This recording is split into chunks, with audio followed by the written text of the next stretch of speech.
రాష్ట్రంలో దాడులైతే ఆగట్లేదు. నిన్న రాత్రే చంద్రబాబు గారి పిలుపు తర్వాత తగ్గినాయి అనుకున్నాం. కానీ ఇవాళ సాక్షి చూస్తేనేమో బోలెడి సంఘటనలు చోటు చేసుకున్నాయని చూపెడుతుంది. సస్యా జిల్లా కోట ఇది నసన కోటలోని ముత్యాలమ్మ ఆలయంలో టీడీపీ నేతలు అక్కడ హుండీని పగలగొట్టి అర్చకుల మీద దాడికి ప్రయత్నించారు. ఈ ఆలయం కొన్నేళ్ల పాటు టీడీపీకి చెందిన పరిటాల కుటుంబ సభ్యుల ఆధీనంలో ఉంది. వాళ్లే ఆలయ ధర్మకర్తలుగా ఉండేవాళ్ళు. ఆలయ అభివృద్ధిని పట్టించుకునేవారు కాదు. వైఎస్ఆర్సీ ప్రభుత్వం ఈ ఆలయాన్ని దేవాదాయ శాఖ పరిధిలోకి తీసుకొచ్చి ఆలయ కమిటీ ఏర్పాటు చేసి అభివృద్ధి చేస్తూ వచ్చారు. ఎన్నికల్లో టీడీపీ కూటమి విజయం సాధించిన తర్వాత ఆ పార్టీ నేతలు ఆలయాన్ని తిరిగి తమ ఆధీనంలోకి తీసుకునేందుకు పథకం వేశారు అంటూ సాక్షి రాసుకొచ్చింది. ఇది గుడికి సంబంధించినటువంటి వాదం. ఇకపోతే వివిధ చోట్ల జరిగినటువంటి సంఘటనలు. ఒకటి పల్నాడు జిల్లాలో రెంటపాళ్లలో నాగమల్లేశ్వరరావు అనేటువంటి ఒక ఉప సర్పంచ్ పోలీసులు వేధింపులో అంటే పోలీస్ స్టేషన్లో కూర్చోబెట్టి అతన్ని వేధించారు. అతన్ని గ్రామం విడిచిపోమనమన్నారు. దాంతో అతను 3 రోజుల తర్వాత ఆత్మహత్య చేసుకున్నాడు. ఆత్మహత్య చేసుకున్న తర్వాత 3 రోజుల తర్వాత ఇవాళ ప్రాణాలు కోల్పోయారు. అట్లాగే మంగళగిరి నియోజకవర్గ పరిధిలోని పెదవడ్లపూడిలో వైఎస్ఆర్సీపీ కార్యకర్త పట్ల టీడీపీ నాయకులు దాడి చేసి అమానవీయంగా ప్రవర్తించారు.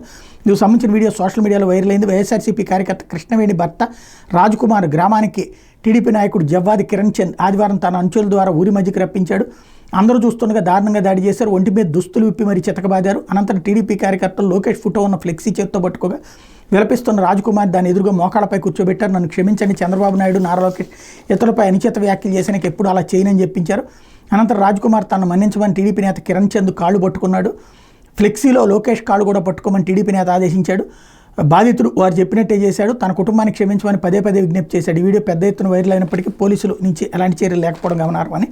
రేపు వైఎస్ఆర్ జిల్లా కమలాపురం మండలం అప్పారావుపల్లిలో వైఎస్ఆర్సీపీ నాయకుడు కంచె శ్రీనివాసరెడ్డి ఇంటి మీద ఆదివారం గ్రామంలోని టీడీపీ వర్గీయులు దాడి చేశారు. ఇంట్లో ఎవరు లేరని తెలుసుకున్న వాళ్ళు ఇంటి తలుపులు మంచినీటి ట్యాంక్ నుంచి కింది వరకు ఉన్న పైప్ లైన్ ధ్వంసం చేశారు. ఇంటి పక్కనే పొలంలో ఉన్న శ్రీనివాసరెడ్డి భార్య శారద ఈ ఘటన గమనించి కుటుంబ సభ్యులకి సమాచారం అందించారు. సమాచారం అందుకున్న శ్రీనివాసరెడ్డి అక్కడికి చేరుకునేసరికి 2 తలుపులు ధ్వంసం చేశారు. ఈ విషయాన్ని శ్రీనివాసరెడ్డి పోలీసుల దృష్టికి తీసుకెళ్లారు.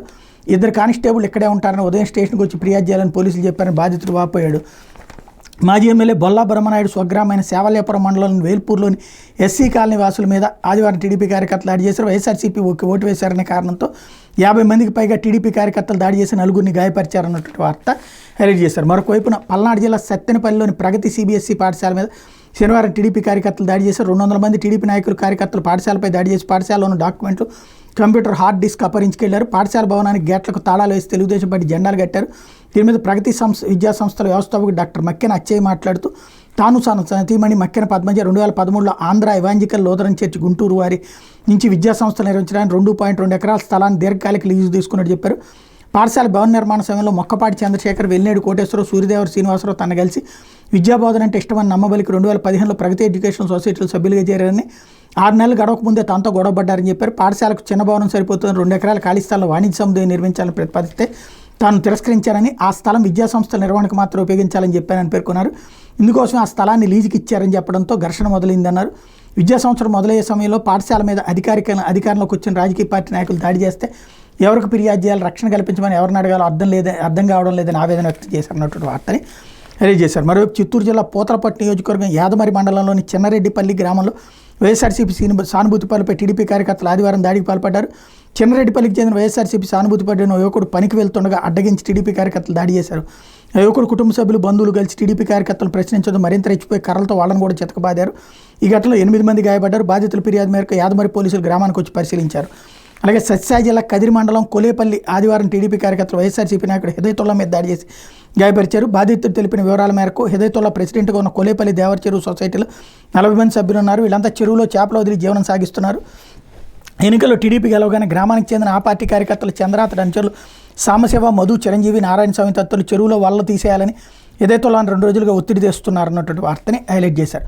నెల్లూరు జిల్లా కావల్ నియోజకవర్గంలో వైఎస్ఆర్సీపీ కార్యకర్తల మద్దతుదారులపై టీడీపీ నేతలు దాడులు కొనసాగిస్తున్నారు. కావల్లోని మాజీ ఎమ్మెల్యే రామిరెడ్డి ప్రతాప్ కుమార్ రెడ్డి నివాసం ముందు ఆదివారం టీడీపీ నేతల కార్యకర్తలు కవ్వించేర్లకు పాల్పడ్డారు. డీజే పెట్టి బాణసంచ పిలుస్తూ రామిరెడ్డి ఇంటి గేటుని కాళ్ళతో తంతు వీరంగం సృష్టించారు. మరొక వైపున ఓటమిని తట్టుకోలేక తీవ్ర మనస్తాపంతో 2 అభిమానులు ఆత్మహత్యలు చేసుకున్నారు. మరోవైపు మన్నె సుల్తాన్ పాలెంలో ఇటుకలతో దాడి జరిగింది శ్రీనివాసరెడ్డి అనేటువంటి కార్యకర్త మీద.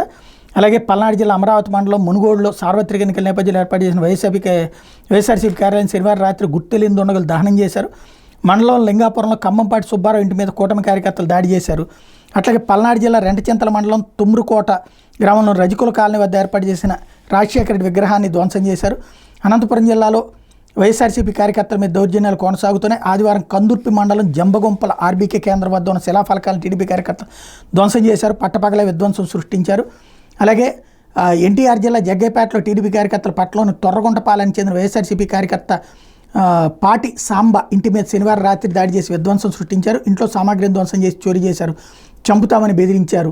అట్లాగే వైఎస్ఆర్సీపీ సంబంధించి తాజాగా నంద్యాల జిల్లా కొలిమిగుండ్ల మండలంలోని కనకాద్రిపల్లెలో టీడీపీ కార్యకర్తలు మంచినీటి కుళాయిలను కట్ చేశారు. వైఎస్ఆర్సీపీ ప్రభుత్వంలో 17 లక్షలతో గ్రామంలో ఇంటింటి కుళాయి కనెక్షన్లు ఏర్పాటు చేశారు. టీడీపీ అధికారంలోకి రావడంతో అక్కడ 5 ధ్వంసం చేశారన్నటువంటి వార్తని హైలైట్ చేశారు. ఇది సాక్షి చెప్పుకుంటేనే తెలుస్తున్నటువంటి పరిస్థితి. వీటి మీద ఎవరు కూడా స్పందించట్లేదు రాష్ట్రంలో కానీ దేశంలో కానీ. అదే స్పెషల్ ఆంధ్రాకి.